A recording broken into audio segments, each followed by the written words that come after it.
las lecciones de este trimestre caen bajo el título ¿Cómo interpretar la Biblia? Y finalizando las 13 lecciones, vamos a tener un panorama de cómo comprender la Biblia. O sea, para comprender bien la Biblia necesitamos entender que la Biblia es un libro singular. En segundo lugar, necesitamos comprender que la Biblia es un libro inspirado, que fue lo que estudiamos en la segunda lección, y que tiene una naturaleza doble, así como Jesús, naturaleza divina, porque fue inspirado por Dios, naturaleza humana, porque fue escrita por seres humanos. La lección número 3 nos coloca a nuestro gran modelo, Jesús, como ejemplo de cómo él tomó la Biblia. Y en esa lección de la semana pasada, nosotros veíamos que Jesús la tomó como la palabra de Dios, en primer lugar, como la norma de conducta, y la tomó como la fuente de toda autoridad, incluso una fuente de autoridad contra los demonios, contra Satanás. Tenemos, la Biblia es un libro especial, la Biblia es de origen divino, la Biblia es la palabra de Dios. Esos son los parámetros que vamos colocando para poder entender y comprender bien la Biblia. Hoy día estamos viviendo un mundo en donde la autoridad se ha perdido. La autoridad ha caído en todos los ámbitos. Por ejemplo, hoy día muchos hogares mandan los hijos, no los padres. ¿Ya? Que va muy bien a tono con la profecía que dice que en el último tiempo los hijos serán desobedientes a los padres. Pero los padres hoy día nadie duda que ha perdido autoridad. El profesor en el colegio ha perdido la autoridad. ¿Ya? Es cuestionado tanto por alumnos como por apoderados. ¿Ya? Los gobiernos pierden la autoridad. Los líderes eclesiásticos pierden la autoridad. Y también la Biblia ha perdido la autoridad. Y sin autoridad, llegamos a un caos. Por eso es que esta lección nos tiene que quedar muy claro que la Biblia es la fuente de toda autoridad. Por lo tanto, yo propongo 3 objetivos para estudiar esta lección. Número 1, conocer la fuente de autoridad que las denominaciones cristianas usan para definir su teología. Si bien es cierto, todos son cristianos, todos dicen aceptar la Biblia, encontramos que hay varias fuentes de autoridad, que muchas de estas fuentes son usadas para definir la teología de cada iglesia. Así que lo que hacemos, uno de los objetivos de esta semana, es conocer las fuentes de autoridad que las denominaciones cristianas usan para definir su teología. El objetivo número 2 sería comprender el concepto de teología. Posiblemente este concepto es un término más académico, y es bueno que entendamos que el título de la lección habla de la Biblia como fuente autoritativa de nuestra teología. Entonces me gustaría que pudiéramos comprender bien el concepto de teología. Por otra parte, el objetivo número 3 sería exaltar la Biblia como fuente de autoridad de la teología adventista. Uno se pregunta hoy día si hay una sola autoridad. ¿Por qué hay tantas iglesias diferentes? Si una persona sincera, ¿cierto? No creyente, a lo mejor quisiera, es tocado por el Señor y dijera, yo quiero comenzar a participar en una iglesia. Y la pregunta, frente a toda esta gama de posibilidades, es saber quién tiene razón. ¿Cuál es la iglesia verdadera? ¿Cuál es la iglesia que realmente hace la voluntad de Dios y la enseña? Tenemos, por ejemplo, católicos, tenemos carismáticos, tenemos ortodoxos, tenemos teólogos liberales, y podríamos hablar toda una gama de posibilidades. ¿Dónde fundan ellos su autoridad para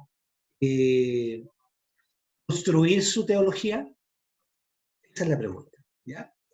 Entonces, digamos en primer lugar que todas las iglesias cristianas usan la Biblia para respaldar sus creencias, todas.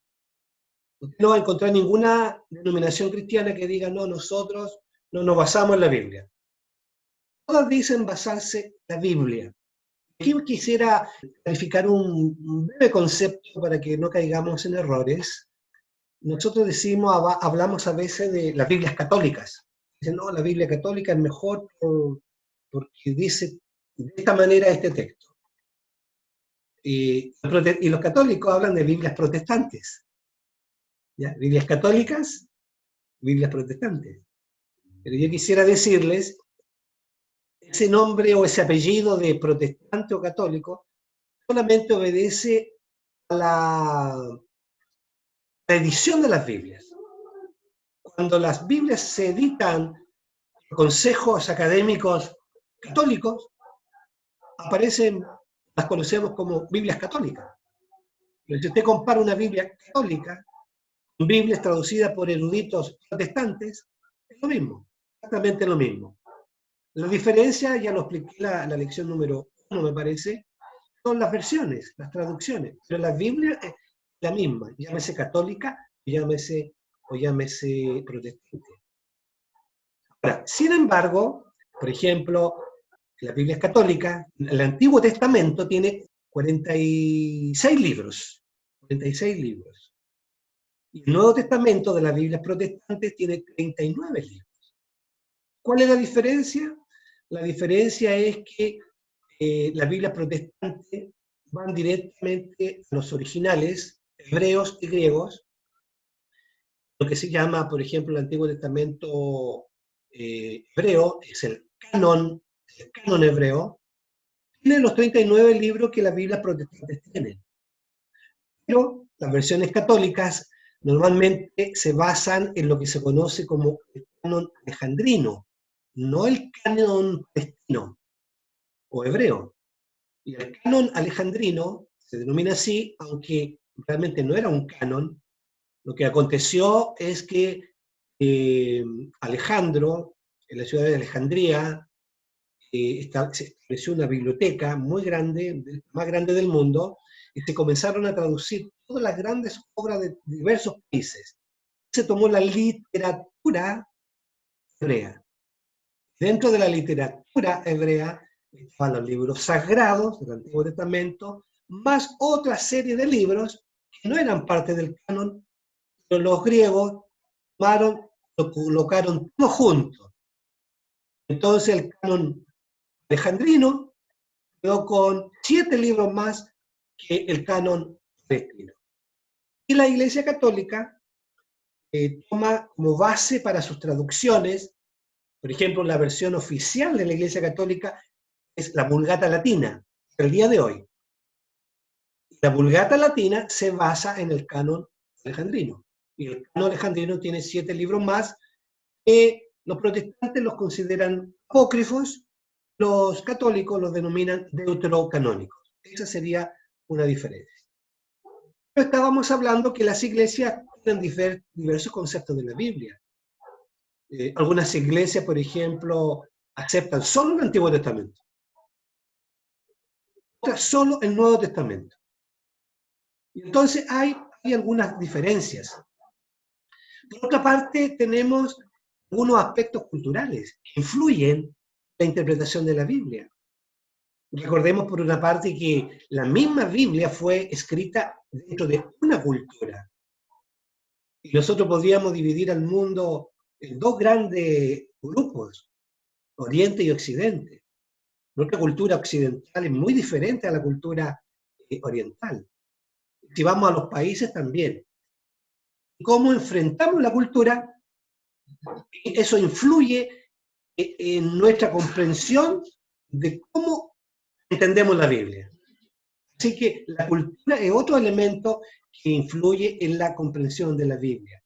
Por supuesto, las tradiciones que influyen en la manera de vivir la teología, es decir, en la teología práctica, también influye en la comprensión de Dios. Otro aspecto que influye en la comprensión de la Biblia es la llamada experiencia religiosa. ¿Cómo vivo? ¿Cómo siento? ¿Cómo siento la religión? Y por ende, ¿cómo siento también la Biblia? ¿Ya? Y el otro aspecto fundamental para la construcción de la teología es la razón, el razonamiento, el raciocinio.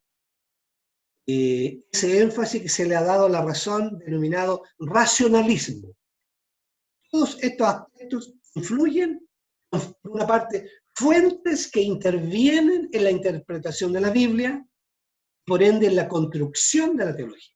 Hablamos un poco de la tradición, la experiencia, la cultura, la razón y la Biblia misma. Así que partamos con esta primera pregunta. ¿Qué es teología?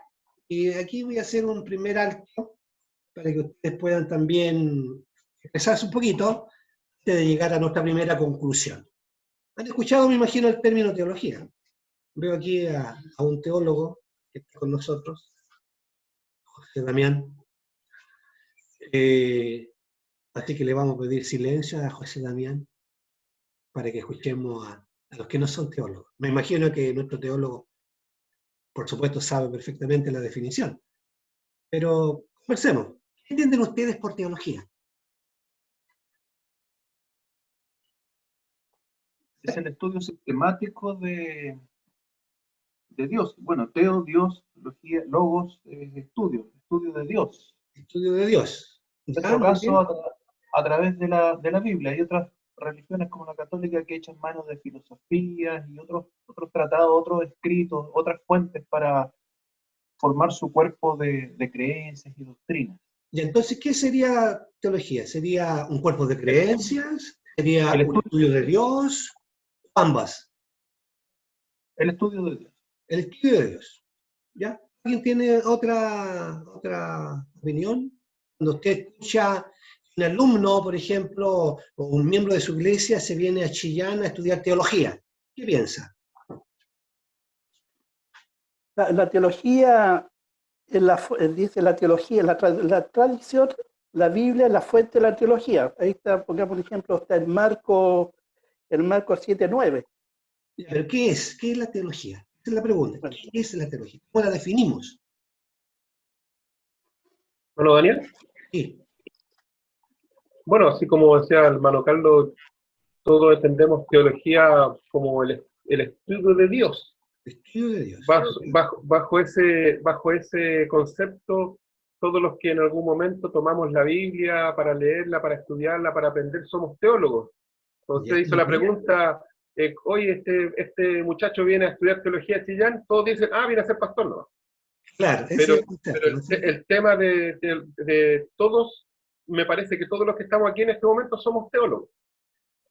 Sí, yo estoy de acuerdo con el hermano Alex, ¿ya? Porque la teología tiene que ver con eso, tiene que ver con el estudio de Dios, con la comprensión de Dios, y por ende, donde Dios se revela, que es su palabra, ¿cierto? Y cuando estudiamos la Biblia, estamos haciendo teología, ¿ya? Así que en ese sentido tiene razón. Yo creo que puede ser el estudio de lo que Dios quiere que nosotros sepamos. Ya, muy bien. Porque es conocer a Dios, pero conocerlo no es como persona, sino que lo que Él quiere que nosotros sepamos, estemos informados. Ya, muy bien.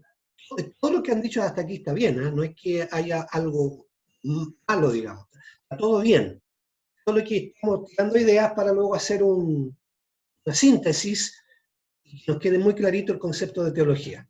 Muy bien, ¿alguien más?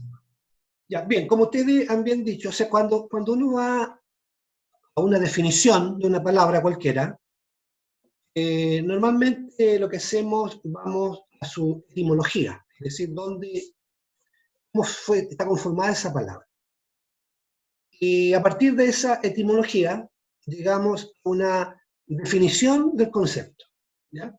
Entonces, cuando nosotros tomamos la palabra teología, encontramos que está conformada por dos palabras, la palabra teo y la palabra logía. Esto es en castellano, ¿ya?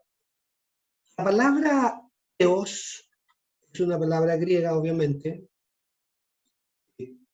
que se traduce como Dios, como bien lo dijo Carlos, me parece. Dios.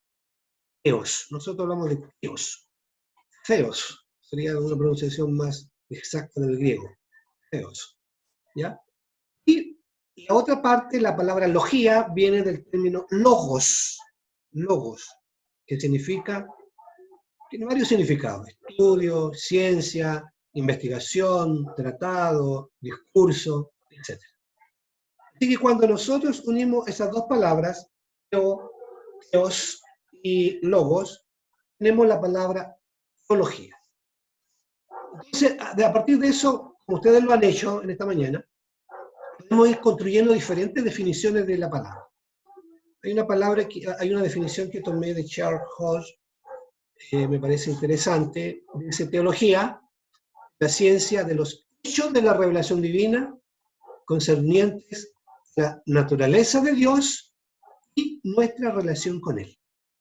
Me gustó esta definición porque engloba, resume lo que ustedes han dicho. Por una parte, la teología tiene que ver con un estudio respecto a Dios propiamente tal.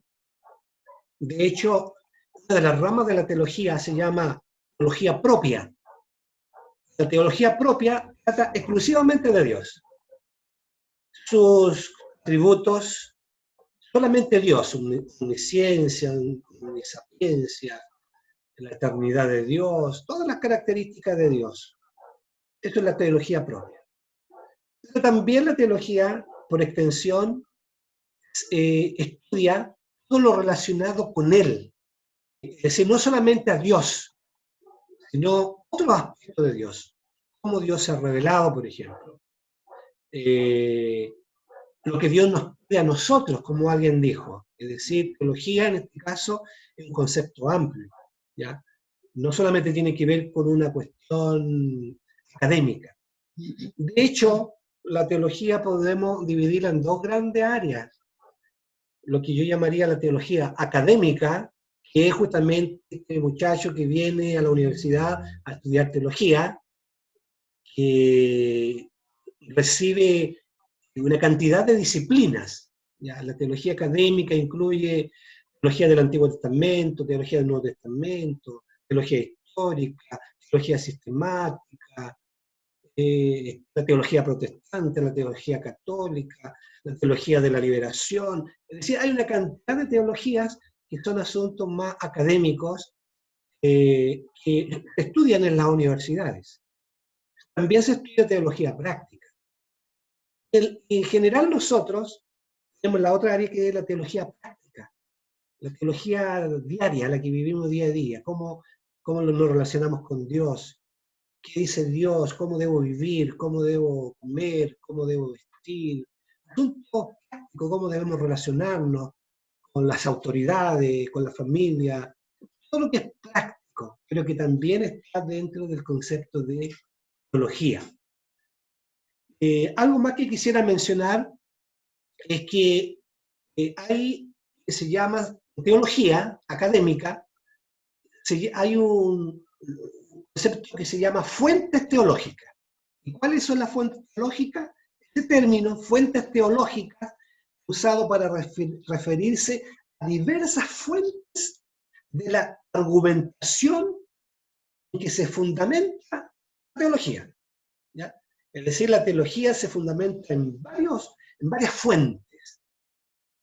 Estas son las fuentes teológicas. Y esas fuentes en que se basan las diferentes religiones y para construir su teología difieren de una a otra. Por ejemplo, las fuentes teológicas de la Iglesia Católica, en la Biblia, por ejemplo.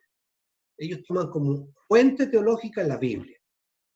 Toman como fuente teológica la tradición, pero también toman los concilios, toman el magisterio de la Iglesia, toman las declaraciones del Papa, ¿ya?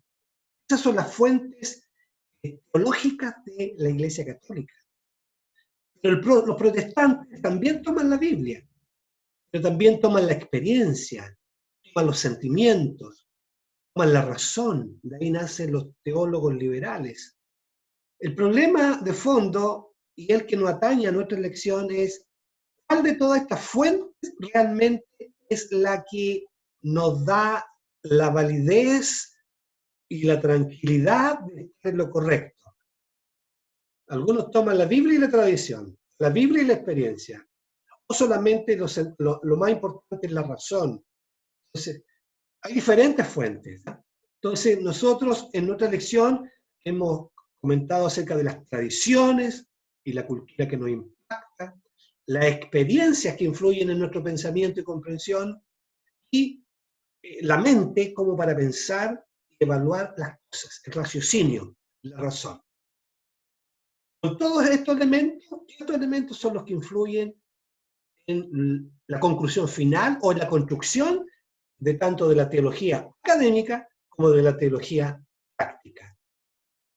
Entonces la pregunta es, ¿cuál de estas fuentes o combinaciones de ellas tiene la autoridad final en nuestra forma de interpretar la Biblia y de impactar nuestra teología?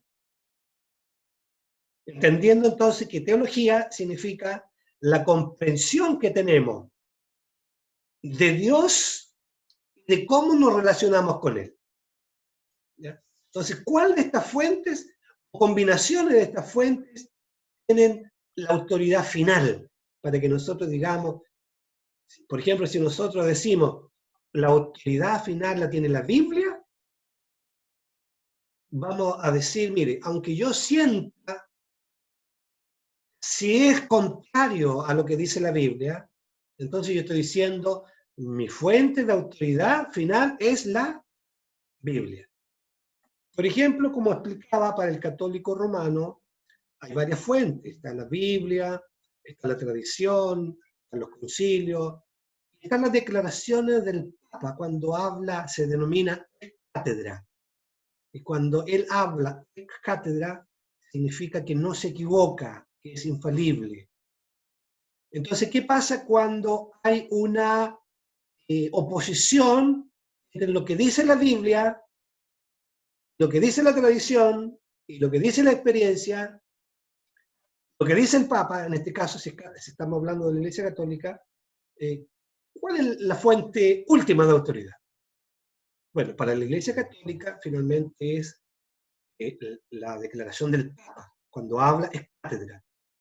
Entonces, en otras palabras, esa es la fuente máxima de autoridad. Entonces, se dan cuenta, nosotros necesitamos entender claramente cuál es la fuente de autoridad final para interpretar la Biblia.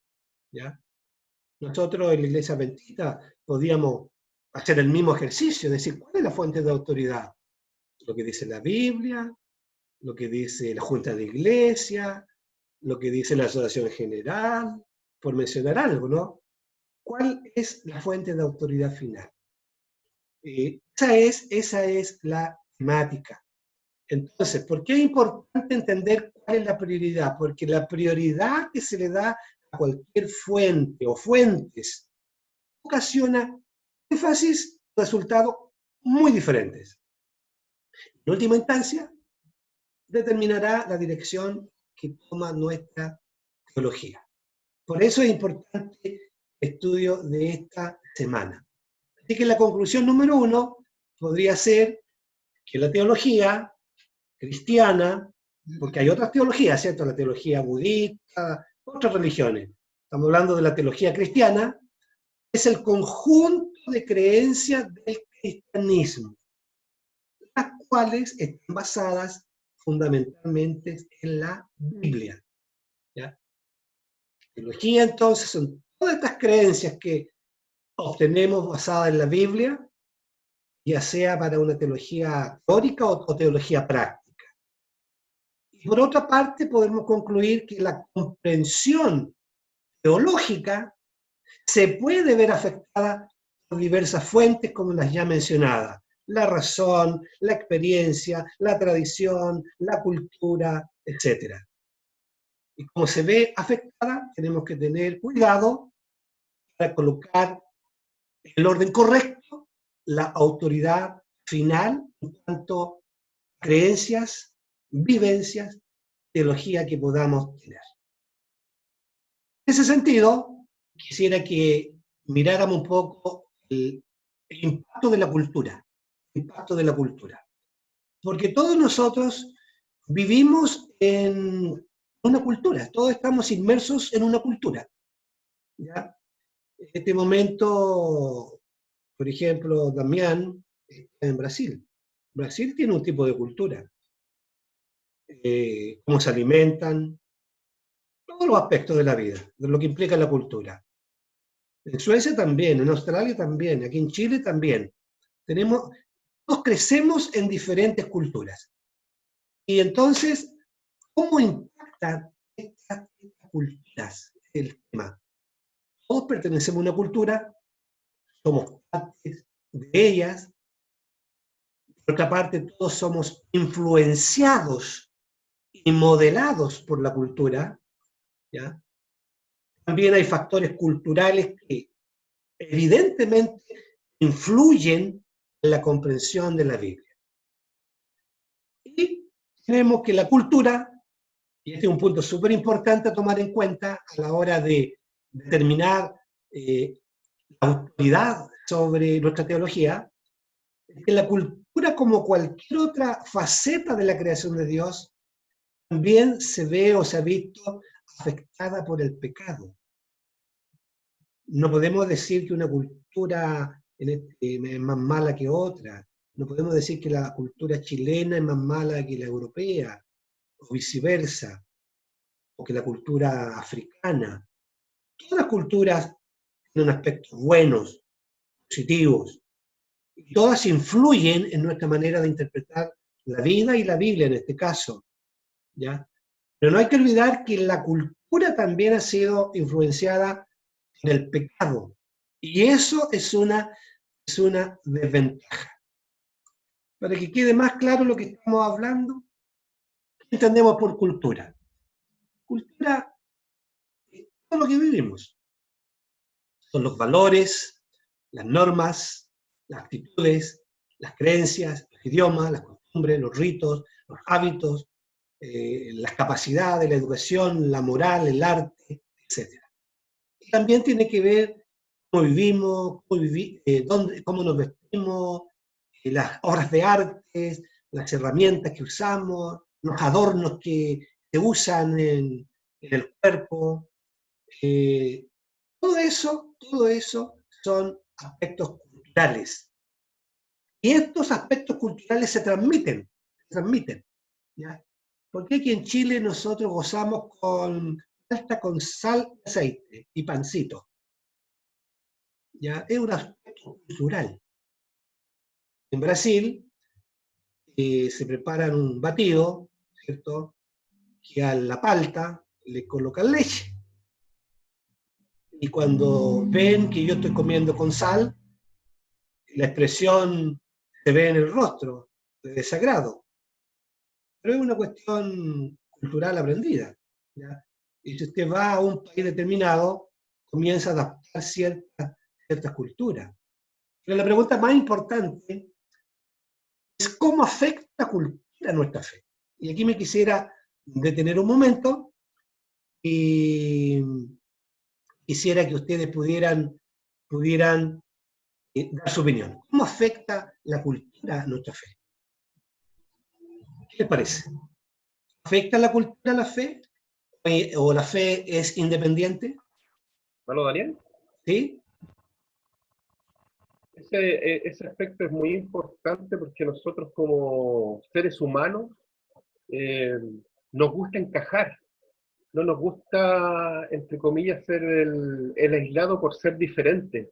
Ya. Por lo tanto, el aspecto cultural siempre va a ser un factor predeterminante en lo que inclusive nosotros, como estamos analizando ahora en nuestra creencia bíblica, si no tenemos tradiciones, solo voy a mencionar una, la celebración de la Navidad y esas cosas, que no tienen su origen en la Biblia y que nosotros por no ser distintos, la mayoría de la gente lo sigue y no teniendo ninguna base bíblica. Ya. Por lo tanto, siempre en el aspecto cultural todo va a afectar, porque nosotros no queremos que nos vean diferentes. Ya, Siempre ya. el ser humano quiere encajar, estar dentro del grupo, y por lo tanto afecta. Lo que queramos reconocer o no, afecta y demasiado, especialmente a la teología. Ya, gracias, hermano Alex. ¿Alguien más quisiera opinar? ¿Qué le parece si la cultura afecta la fe? ¿Cuál es la importancia de que afecte o no afecte la fe?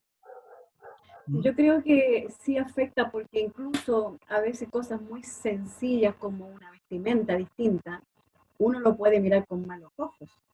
Pues mire cómo viene vestido a la iglesia. Es ¿Ya? porque en su cultura se visten así, o mire cómo viene, o cómo actúa, o mire lo que comen. O sea, igual yo pienso que indirectamente nos hace un poco discriminadores a lo mejor, y afecta a nuestra fe probablemente. Claro.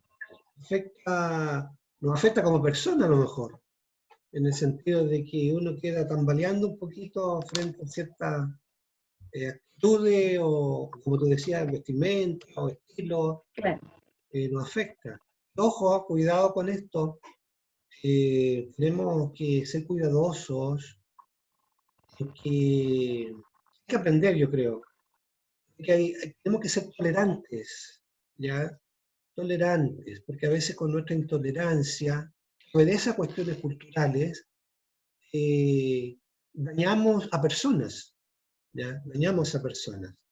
Por ejemplo, a ver, la cultura, la iglesia, normalmente es que el día sábado los varones vamos con terno y corbata, ¿cierto? Esa es nuestra cultura adventista, digamos.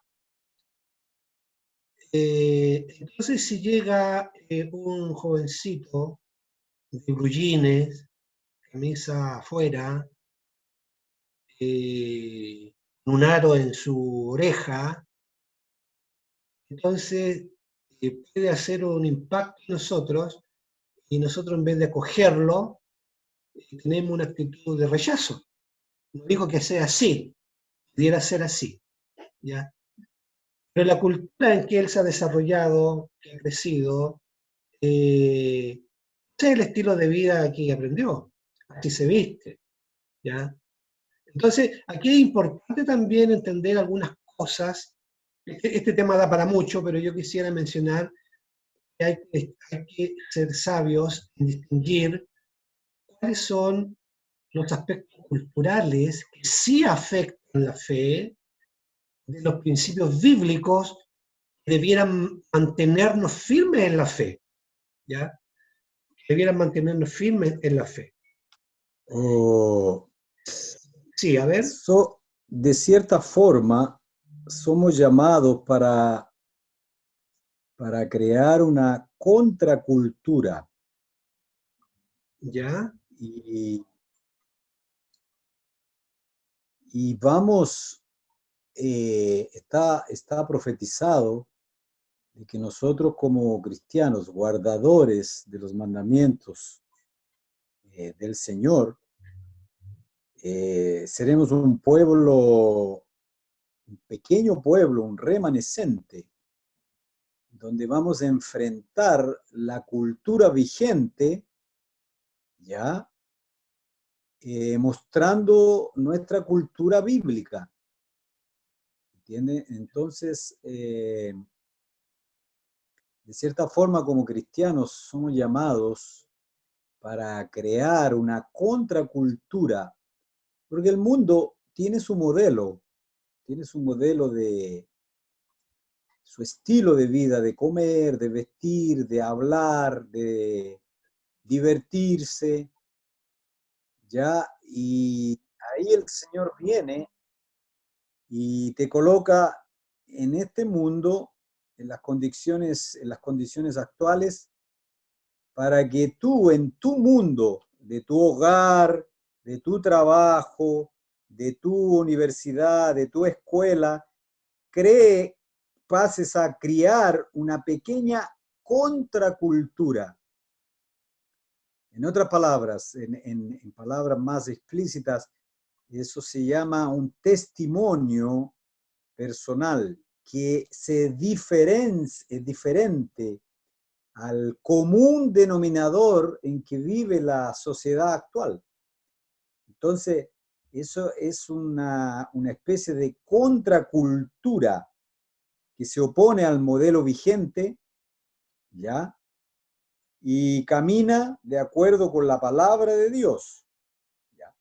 Es claro que tenemos que tener cuidado porque a veces podemos aislarnos de tal manera en que transmitimos la idea, yo soy mejor, el otro es malo, es pecador.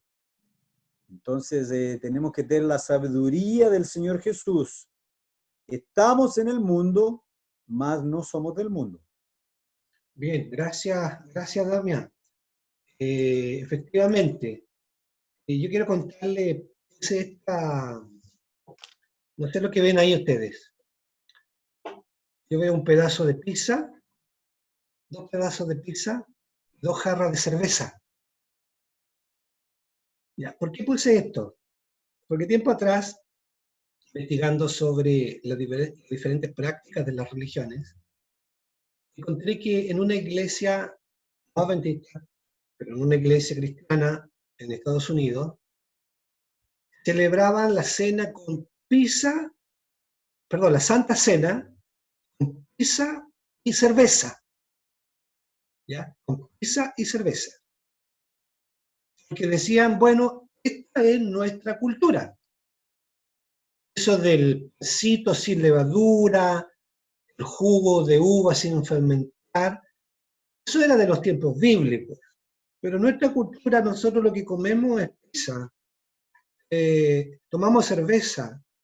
Por lo tanto, ellos se reunían a celebrar la cena del Señor con estos elementos culturales, ¿ya?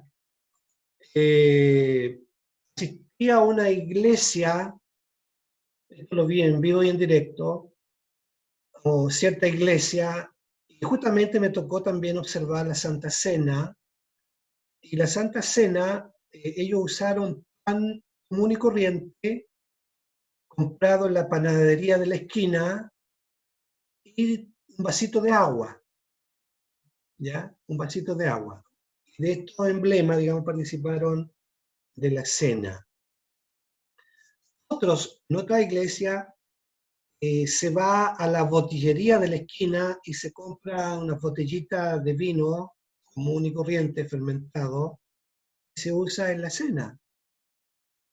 Nosotros podríamos decir, bueno, es una contextualización a la cultura. Entonces, por eso la pregunta es, ¿hasta qué punto nosotros podemos adaptar estos conceptos culturales y lo aplicamos a nuestra teología? En ese sentido, ahí es donde la Biblia, es donde debemos hacer la diferencia entre los aspectos culturales y los principios de la Biblia. Si bien es cierto, hay algunos aspectos culturales que no afectan en nada la fe, la teología, hay otros que están en íntima o en derecha oposición a la revelación de Dios.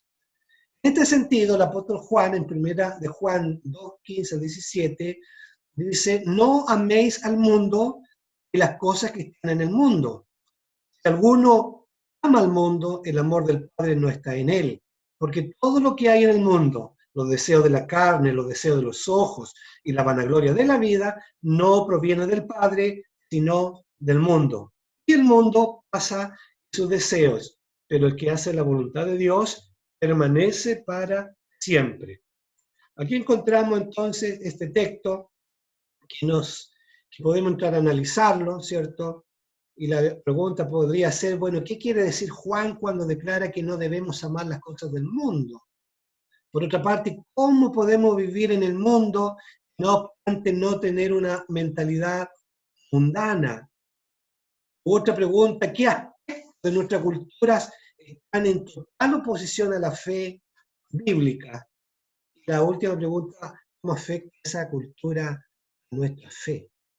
Entonces, quisiera para pasar a otro tema, dejar solamente esta pregunta a modo de reflexión, no digo otro tema, a otro aspecto del tema, que en realidad la cultura sí tenemos que considerarla, tenemos que considerar la palabra de Dios, tenemos que evaluar si la cultura afecta o no la revelación de Dios, por sobre todo, sobre la cultura estaría la revelación divina, que es la palabra de Dios. Me pareció muy interesante la cita de este autor, la coloqué, dice, no podemos conocer a Dios en su plenitud, el mundo nos influencia más que las escrituras.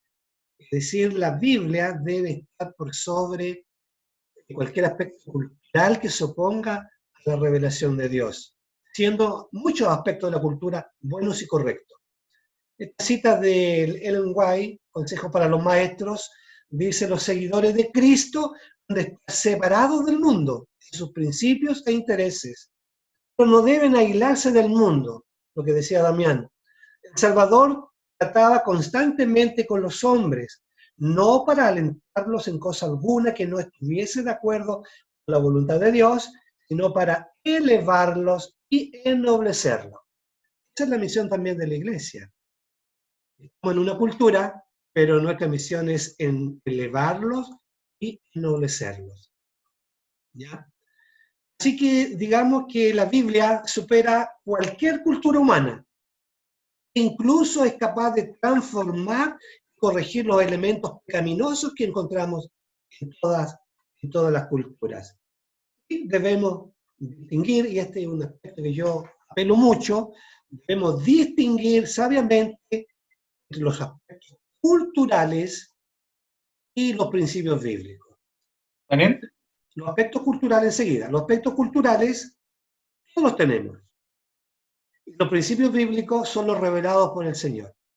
Puede ser que se contrapongan, puede ser que algunos no se contrapongan, pero debemos tener ese cuidado de que hay cuestiones culturales que ni siquiera nosotros tenemos que poner en práctica. ¿Ya? Por ejemplo, los discípulos usaban túnicas. Es un aspecto cultural. Nosotros no necesitamos usar túnicas hoy día. Carlos, te escucho. sí, ahí, cuando estaba revisando esto y estaba haciendo la lección en casa, me acordé de un versículo que aparece en la oración que hace Jesús por sus discípulos, en el capítulo 17 de Juan, que todos muy bien conocemos. No ruego que los quites del mundo, dice, sino que los guardes del mal. Y en el folletito de estudio dice aquí, sí, algunos aspectos de nuestra cultura podrían alinearse muy bien con nuestra fe. Claro. Por ejemplo, tú mencionabas la corbata y el traje que usamos los varones cuando vamos a la iglesia. Hay ejecutivos, gente de banco, gente común que usa esos aspectos. No, Claro. no nos distinguimos de eso. Claro. Pero siempre debemos tener cuidado de distinguir entre ambas, nuestra fe y la cultura, porque hay otros aspectos que rompen con eso. Claro. Indudablemente, nosotros llegado septiembre, el 18 de septiembre, nos reunimos en casa, a lo mejor hacemos un almuerzo, hay algo especial, incluso ponemos la bandera chilena y escuchamos alguna música ad hoc. Pero no sé si habrá algún hogar adventista donde pongan un botellón de chicha, de vino en la mesa para ese almuerzo. Ese aspecto cultural choca con nuestra cultura y nuestra forma de pensar.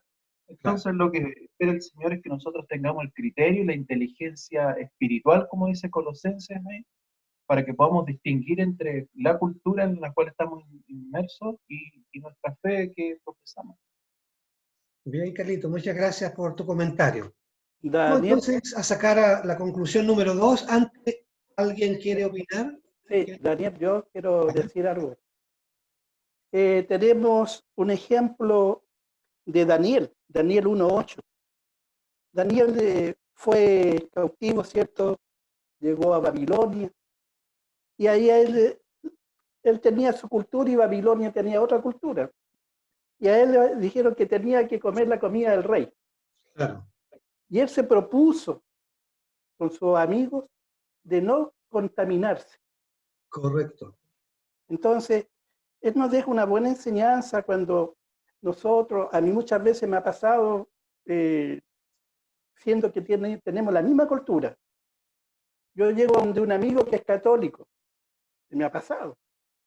Y ahí he llegado, me han invitado a almorzar, ahí tienen de toda clase de carnes inmundas. Y yo acepto la invitación y voy, saco lo que a mí no me va a hacer mal. Y me dice, pero cómete un costillar de eso, está picantito. No, yo guardo una cultura. Me dice, ¿cuál es? De no contaminarme con carnes que están sucias. Me dice, pero ¿cómo? Si todos comemos, sí, pero yo no como. Entonces uno tiene que decir quién es uno. Porque hay personas que dicen, yo comí para que no se sintieran mal. Entonces, uno tiene su cultura. La cultura de nosotros es la alimentación. Una alimentación que Daniel y sus amigos se propusieran en su corazón no contaminarse. Y que eso sirve para nosotros también. Cuando tenemos invitaciones, ¿eh? En unas partes, siempre me dicen, ¿por qué tú no tomas un poquito de vino? ¿Por qué no bailas? Entonces, nuestra cultura es una cultura que la tenemos. A mí me enseñaron esa cultura en mi casa. En mi casa aprendí esa cultura, como tú también la aprendiste. Entonces es importante tener presente que no podemos nosotros tomar otro camino que sino que lo que dice la Biblia. La Biblia nos enseña cómo tenemos que vivir y la cultura de nosotros es alimentarnos como Dios enseña. Tenemos el Levítico donde salen los alimentos que tenemos que comer, ¿cierto? Ya, gracias. ¿Hola, María? Sí. Sí, a mí me gustaría ratificar lo que estaba diciendo nuestro hermano Juan ahora. Yo insistir con el tema de que como seres humanos nos gusta encajar.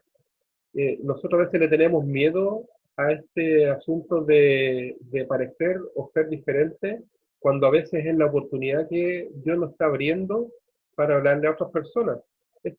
Para nosotros el hablar de comida sana, comida limpia, animales inmundos, es un tema de nosotros. El mundo no lo ve así, por lo tanto, cuando uno ven que hace la diferencia, muchas veces le preguntan, oye, ¿qué pasa esto? Y ahí es la oportunidad, la puerta que Dios abre para que uno pueda llegar con el mensaje de salvación a esas personas. El tema es que hacerlo con respeto, hacerlo con la sabiduría que entrega Dios para que podamos llegar a esas personas. No puedo llegar a una casa y decirle, no, pecadores inmundos, ¿por qué comen eso? Eso cierra las puertas, las ventanas y la ciudad al mensaje, sino que haciéndolo con respeto, pero siempre no ocultando lo que uno es, lo que uno cree, sino que mostrándolo con respeto. Y yo creo que siempre he entendido que eso, estamos hablando de la alimentación como un ejemplo, eso sirve para todos los aspectos de nuestra vida. Claro. Ya, Daniel, gracias, hermano. Daniel, Gracias. quería apuntar un poquito lo que dice el hermano, pero para poder cerrar. A mí me ha pasado muchas veces eso, pero yo cuando volví a esa casa, nuevamente, porque eran amigos míos, católicos, ¿entiendes? Ya ellos me tenían a mí aparte una comida, porque sabían que yo no comía eso, ¿entiendes? Me di a conocer que no comía con respeto. Vamos a seguir avanzando un poquito, porque ya hablamos de este tema, nos queda harto todavía, nos quedan pocos minutos, pero la conclusión tal vez, la conclusión de este punto es lo siguiente. Todos estamos inmersos en algún tipo de cultura. El pecado también afecta a la cultura y por ende la fe.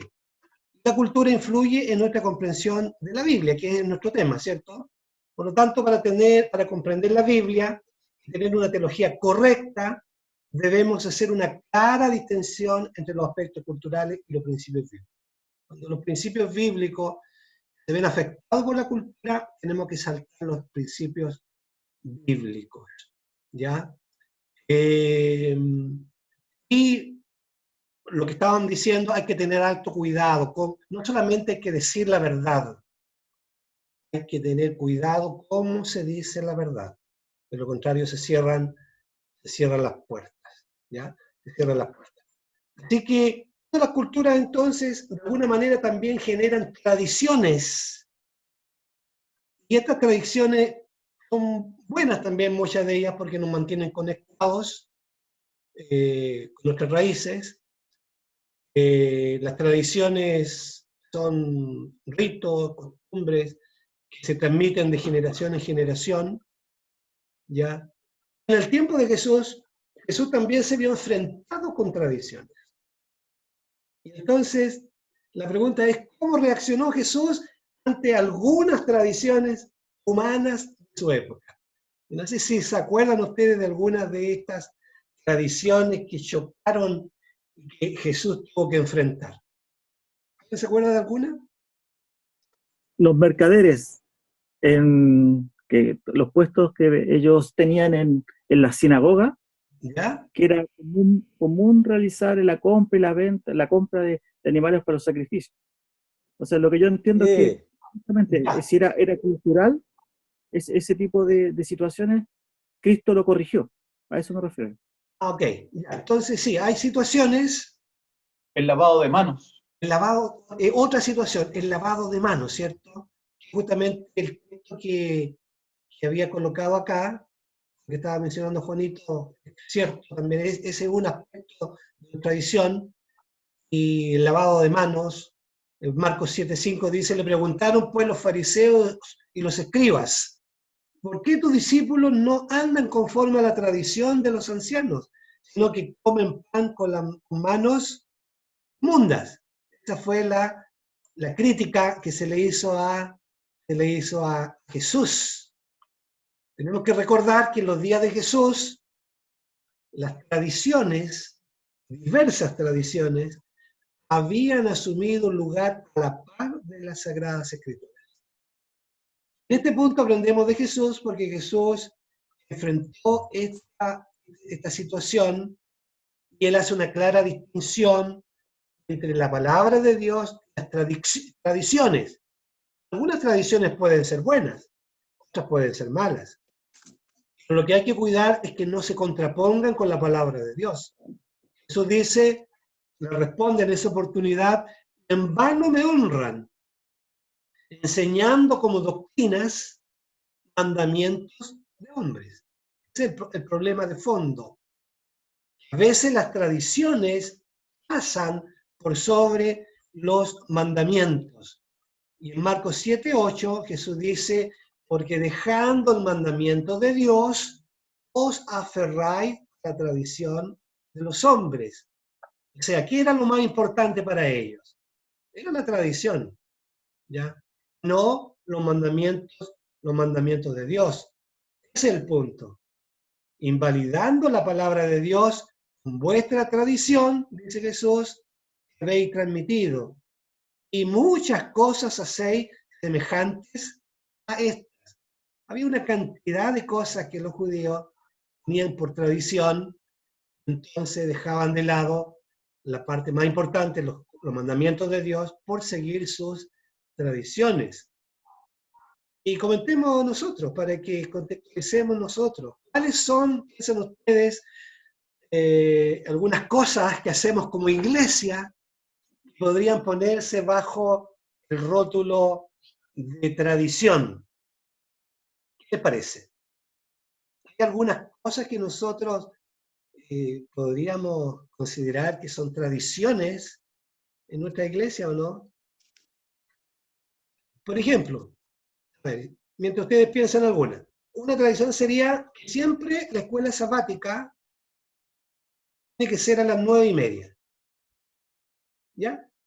Esa es una tradición. ¿Por qué no podía ser a las 10 o a las 11 o a las 7 de tarde? O en la tarde? El día lunes no, porque ya no sería escuela sabática, sería escuela lunática. Pero la escuela sabática, ¿por qué tiene que ser a las 9:30? Si no es a las 9:30, se acaba el mundo. ¿Se acaba el mundo si no es a las 9:30? No. Esa es una tradición. ¿Ya? No sé qué piensan ustedes. Frente a la Hay pregunta frases que usamos también, ¿ah? Hay frases que usamos típicos, pero se repiten todos los sábados. Les damos una cordial bienvenida. Siempre la bienvenida es cordial. Nunca es cariñosa, nunca es afectuosa.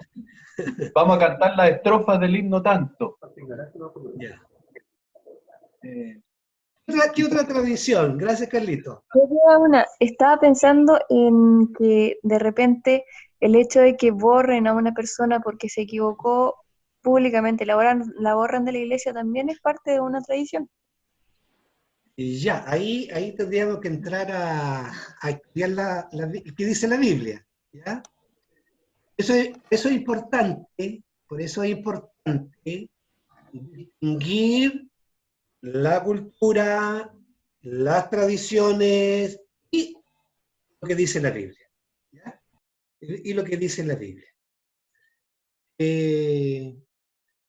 En ese caso, que es un tema bien delicado, que podemos compartir o no, ¿cierto? Todos los que estamos acá, hay orientaciones bíblicas acerca de cómo se disciplina, es la disciplina, ¿ya? Pero hay cosas que son a lo mejor que no tienen mayor importancia, que nosotros lo ponemos como ley de Medo-Persia. Daniel, ¿Sí? podría ser también cuando nosotros las mujeres usamos pantalones en la iglesia. Eso también es rasgar vestidura en algunos casos. No sé si... Podría ser, hay que analizarlo muy bien. Recuerden lo que dije, es el principio bíblico, que por ejemplo, saben ustedes que los judíos usaban túnicas, podríamos decir usaban vestidos. Y las mujeres judías usaban pantalones, pero el pantalón era propio de la mujer, un aspecto cultural. Hoy día, ¿cierto? Nosotros en nuestra cultura nos veríamos medio raros usando vestidos. Alguien pensaría que podríamos ser escoceses. Si yo entro aquí en mi iglesia de vestido, los hermanos van a pensar que estoy loco, ¿cierto? Pero el pantalón, hoy día, en nuestra cultura, el pantalón es unisex, es decir, es para hombres y para mujeres. Tanto hombres como mujeres usan los pantalones. Sin embargo, hay que ver cuál es el principio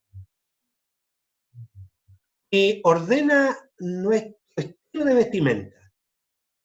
Cuando analizamos cuáles son los principios, vemos que, por ejemplo, hay que ser recatados, una serie de elementos que podríamos nosotros analizar en cuanto a los principios de la vestimenta. Entonces puede ser que un pantalón no calce en una reunión religiosa. Puede ser que otro tipo de pantalón sí calza en una reunión religiosa. ¿Ya? Por eso es que tenemos que tomar en cuenta cuál es el principio. ¿Cuál es el principio? ¿Ya? Pero eso tiene que ver todavía con aspectos culturales. ¿Ya? En cuanto a tradiciones, lo que nosotros es que tenemos que asegurarnos que la tradición, por más buena que sea, no debe sustituir las orientaciones de la palabra de Dios como nuestra norma y autoridad final. ¿Ya? Cuando las tradiciones, cuando la cultura no afecta los principios divinos, no hay ningún problema con hacerlo. Carlos colocaba un ejemplo. En el 18 de septiembre podemos escuchar una música chilena. Eso no afecta en absoluto ni la fe ni la teología. Pero cuando entramos a otros elementos de la cultura o de las tradiciones que se oponen a la revelación, ahí es donde tenemos que tener cuidado. En el caso de Jesús, él menciona, por ejemplo, alguno podría acusar a Jesús de antihigiénico, porque los judíos acusaban que los discípulos lavaban las manos antes de comer. Los discípulos de Jesús no. Jesús, en vez de adherir a las observaciones de los ancianos, defendió a los discípulos. Alguien podría decir Jesús antihigiénico. Pero el trasfondo no era ese. No era si se lavaban o no se lavaban las manos. Además de eso, los fariseos se lavaban en forma ritual. Era como un acto religioso, parte del ceremonial religioso, lavarse las manos. Y saltaban eso, pero dejaban de lado los mandamientos de Dios. Entonces, a veces nosotros somos muy quisquillosos, por decirlo de alguna manera, en algunas cosas pequeñas que no tienen mayor importancia. Sin embargo, pasamos por alto, transgredimos abiertamente los principios y los mandamientos de Dios. Conclusión número 3, entonces, la Biblia ostenta un papel único que reemplaza a todas las tradiciones humanas. La Biblia está por encima por sobre todas las tradiciones, incluso las buenas. Ahora, las tradiciones que surgen de nuestra experiencia con Dios y su palabra, como por ejemplo el ir a la iglesia a una determinada hora, que no prediquen las mujeres, ¿ya? Es una tradición también humana que se ha venido gestando. Hay mucha duda y pelea teológica hoy día sobre el papel de la mujer, ¿ya? Y hay así una cantidad de cosas. Todas estas cosas tienen que cotejarse con una vara, un canon de medida. Y esa vara de medir debe ser las Sagradas Escrituras. De este modo vamos a ir construyendo una teología sana, la buena doctrina, dice Pablo, una teología que nos va a ayudar.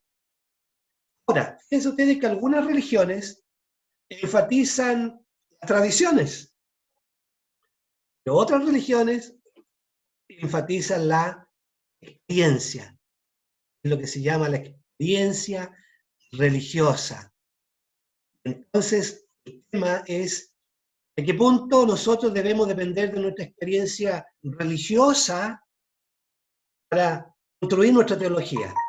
¿Ya? ¿Cómo definimos la experiencia religiosa?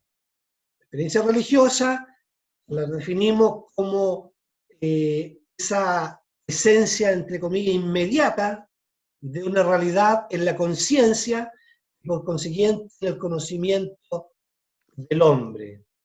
La experiencia de Dios o experiencia religiosa consiste en esa presencia o manifestación de Él en la conciencia del hombre de manera inmediata, abarcante y totalizante. Dicho en palabras simples, aquí entra en juego los sentimientos, las emociones, esa experiencia espiritual que uno pueda tener después de tener algunos momentos de oración, por ejemplo. ¿Eso es malo? ¿O eso es bueno?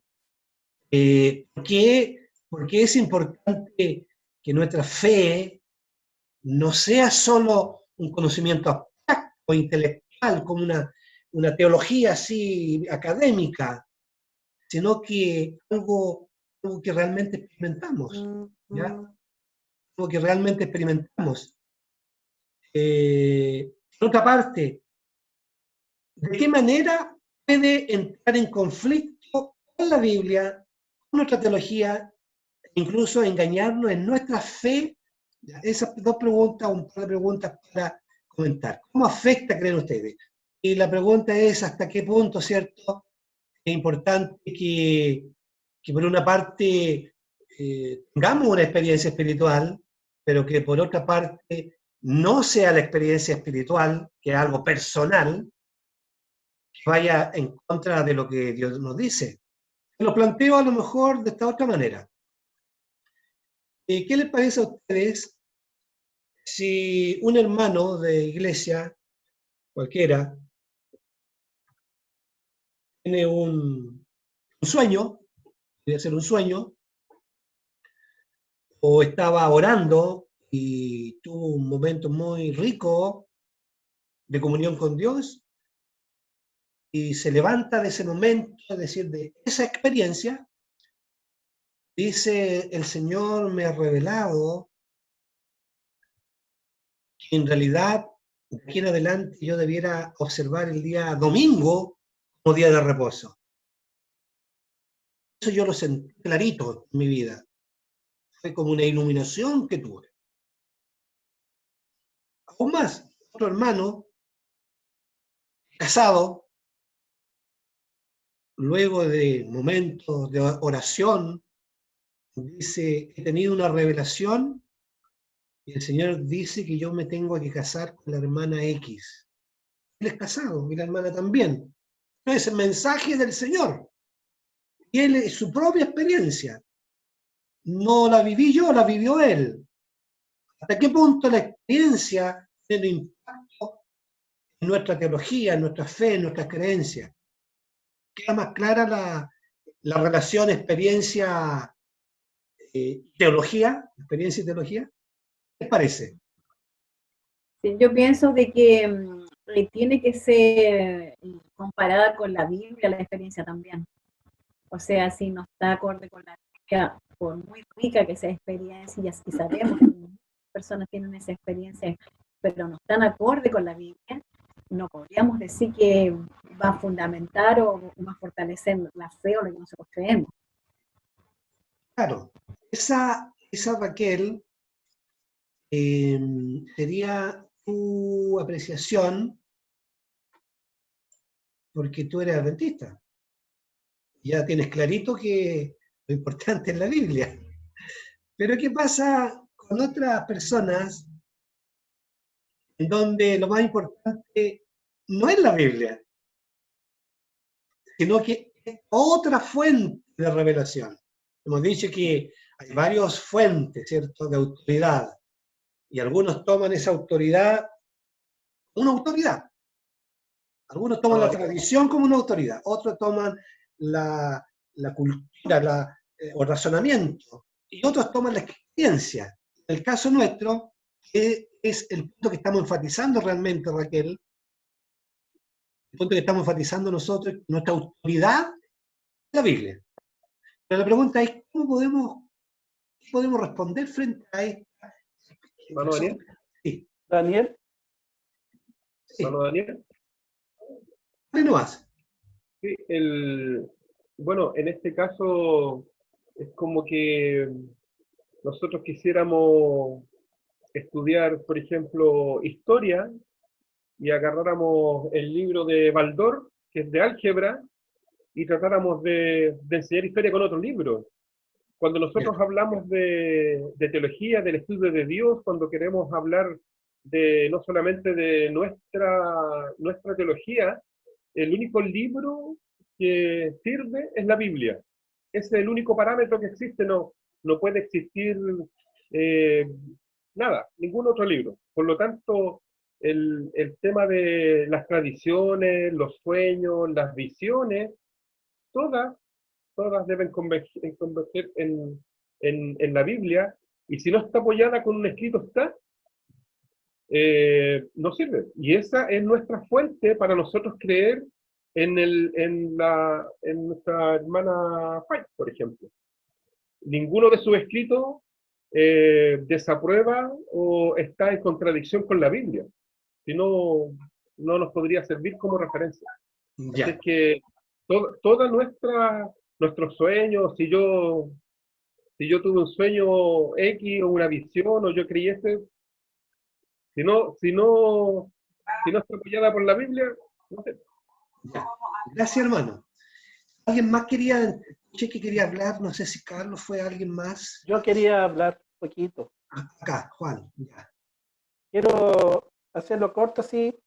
La experiencia, a veces uno no se da cuenta cuando Dios nos está hablando. El Espíritu Santo nos habla. Y a mí me tocó vivir una experiencia. Estaba dando cursos bíblicos a una cantidad de personas, familias como 26 personas, y estaba nevando mucho. Y me levanté yo, es imposible. Aviones, trenes, no, nada, había nada, no se podía caminar, hacer nada. Avisé que yo no podía ir. Y hermano, estaba esperando.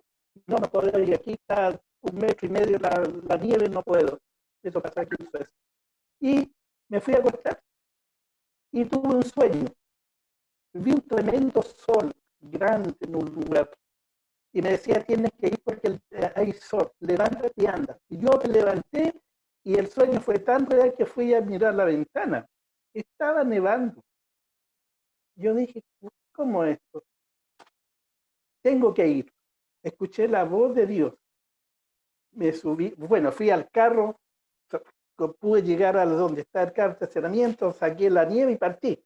Antes de partí el motor, apareció una máquina grande sacando la nieve. Y esa máquina salió, dio una vuelta como en U así, y salió fuera, y yo salí detrás de esa máquina. Después de ahí, 25 kilómetros, la máquina iba siempre adelante, y me llamaban por teléfono, hermano, va a venir, yo voy en camino, voy después, para hacerla corta. Llegué al lugar, a las 10 de la noche tenía que volver a la casa. Se repitió la misma historia y otra máquina grande me trajo de vuelta a la casa sacando la nieve. Ese para mí fue todo normal, yo lo vi normal, pero en el camino ni un carro más iba que yo y la máquina. Esa fue una experiencia muy bonita, que yo no me daba cuenta en ese momento qué es lo que estaba sucediendo. Llegué al lugar, porque era importante. Ok. Ojo que no estamos diciendo que la experiencia no existe, no podemos pasar o tener una experiencia especial con el Señor, o incluso que el Señor pueda revelarse a través de sueños y visiones, porque eso es bíblico, ¿ya? Entonces, el punto finalmente que hemos estado enfatizando, efectivamente, que debemos saber identificar cuáles son los límites de confiar en nuestra experiencia, en qué nos debiéramos basar, ¿ya? Y obviamente nos tenemos que basar en la palabra del Señor. Bueno, vamos a ir al último punto ya, porque la hora se ha llegado al final, estamos llegando al final de la hora. Hemos planteado varios aspectos, hemos mencionado también hay personas que basan su teología, y ese es el punto, basan su teología en los aspectos sensoriales, no que no existan, sino que basan su experiencia y su teología en los aspectos sensoriales, pero hay otros que consideran que la razón humana es la principal fuente de conocimiento. La razón, el razonamiento. Bueno, digamos que el razonamiento es una capacidad del ser humano. El Señor nos ha creado como seres racionales. En otras palabras, no tenemos nada que ponernos al razonamiento, a la razón, al raciocinio, a pensar. Todo lo contrario, Dios nos ha dado esa capacidad de pensar, de razonar, ¿ya? De hecho, para estudiar la Biblia, tenemos que usar nuestra capacidad de pensar, de relacionar las cosas, de evaluarlas, de criticarla en el buen sentido de la palabra, de analizarla. Cada actividad humana y cada argumento teológico supone nuestra capacidad de pensar y de sacar conclusiones. Así que diríamos que no hay nada malo en este tema del razonamiento, de enfatizar la razón. La Biblia dice que el principio de la sabiduría es el temor de Jehová. Otro texto también de Proverbios dice: el temor de Jehová es el principio de la sabiduría. El conocimiento del Santísimo es la inteligencia. Otro texto, el apóstol Pablo dice: más bien honren en su corazón a Cristo como Señor. Estén siempre preparados para responder a todo el que les pida razón de la esperanza que hay en ustedes. Ustedes noten que aquí estos textos y muchos más nos hablan de la importancia de pensar, razonar, evaluar, analizar. Son facultades que el Señor nos ha dado. El problema de fondo es que a partir de ciertos siglos atrás nace una tendencia llamada racionalismo. El problema del racionalismo es que se convirtió en la nueva autoridad ante la cual todo lo demás debía inclinarse, incluyendo las autoridades de la Iglesia, y sobre todo la autoridad de la Biblia como la palabra de Dios. Y esto obviamente afectó las escrituras hasta el día de hoy. Hoy día hay una gama de teólogos liberales, los encontramos en todas las iglesias, desde la católica, los protestantes, evangélicos, incluso hay algunos teólogos adventistas que son de corte liberal, donde lo que se enfatiza es la razón humana. La peor parte de esta teología liberal que eleva la razón sobre las demás, es que ellos se dan el lujo de determinar qué es lo que debemos creer en la Biblia, qué es lo inspirado, qué no es inspirado. Entonces todos los milagros y los actos sobrenaturales de Dios, como la resurrección, el nacimiento original, la creación en 6 días, eso no es confiable ni verdadero. Esa es la conclusión que la teología liberal saca. Cuando se emplea el razonamiento, por ejemplo, usted lee en la Biblia que Pedro caminó sobre las aguas. Entonces el teólogo liberal dice, bueno, de acuerdo a la física, hoy día no vemos que sea posible que ninguna persona camine sobre las aguas. Por lo tanto, eso no es un relato real, literal. Eso es una ficción. ¿Ya? Y de esa manera ellos hablan que la Biblia está llena de mitos. Que lo que hay que hacer es sacarle los mitos. Y esto es producto de que se ha exaltado la razón sobre la palabra de Dios. Nuestra conclusión es que necesitamos hoy día que la palabra de Dios nos ilumine. El apóstol Pablo dice que nuestro entendimiento está entenebrecido. No estoy diciendo que estamos todos locos, que nadie entiende nada, no. Lo que estoy diciendo es que hoy día el racionalismo académico, básicamente, el racionalismo de la teología liberal, ha exaltado la razón sobre la inspiración de la Biblia. ¿Ya? Entonces nosotros necesitamos entender que la Biblia, por una parte, es la revelación de Dios, y por otra parte, Dios nos ha dado la capacidad para entender y estudiar la Biblia. Cuando hay algún aspecto que no entendemos, con nuestro propio razonamiento, tengamos la seguridad de que en algún momento, si seguimos estudiando bajo la iluminación del Espíritu Santo, sí la vamos a entender. Y no porque no entendamos la palabra revelada de Dios, podemos entonces llegar a conclusiones erróneas a partir de nuestro propio racionamiento. Así que la conclusión número 5 sería, en primer lugar, que Dios nos creó como seres racionales. La Biblia enfatiza que nuestra fe debe ser racional. Es como una contradicción esto. Hay un texto de Pablo que dice que debemos en forma racional entender todas estas cosas. Por otra parte, no debemos olvidar que en materia de fe, la razón tiene sus limitaciones. Hay cosas que la razón no puede explicar. No puede explicar. ¿Ya? La ciencia, que usa mucho de la razón, por cierto, la ciencia es cambiante. Las teorías cambian todos los días. Por ejemplo, la Biblia dice que Dios creó el mundo en 6 días y el séptimo lo descansó. Presenta a Dios como creador. La ciencia moderna y a los teólogos liberales no les calza que Dios haya creado.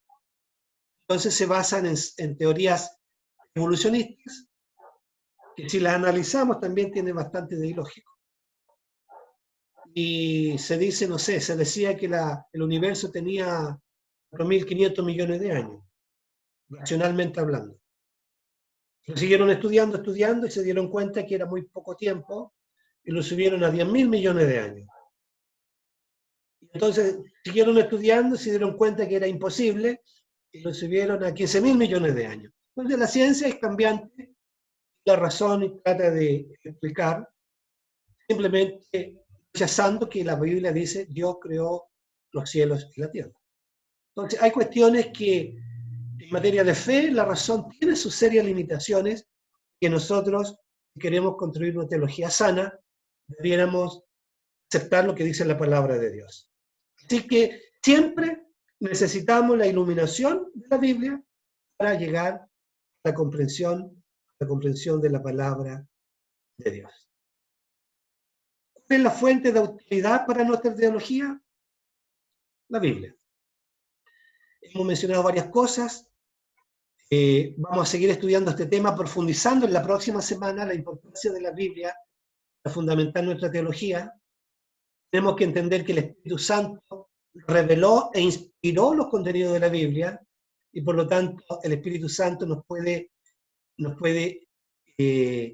ayudar, guiar a entender cuál es la voluntad de Dios en su palabra. Nunca debe interpretarse que el Espíritu Santo reemplaza la palabra de Dios. Es decir, una revelación especial. Podemos tener revelaciones, pero si estas revelaciones no van en armonía con la palabra de Dios, entonces no es una revelación de Dios.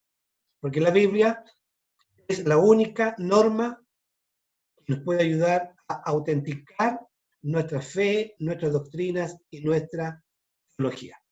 Conclusiones finales son las siguientes. La Biblia tiene una autoridad superior a la tradición humana, la experiencia, la razón, la cultura. Una conclusión final.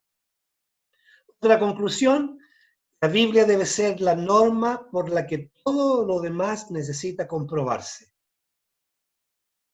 Y la conclusión número 3, no es nuestra tarea emitir juicios sobre la palabra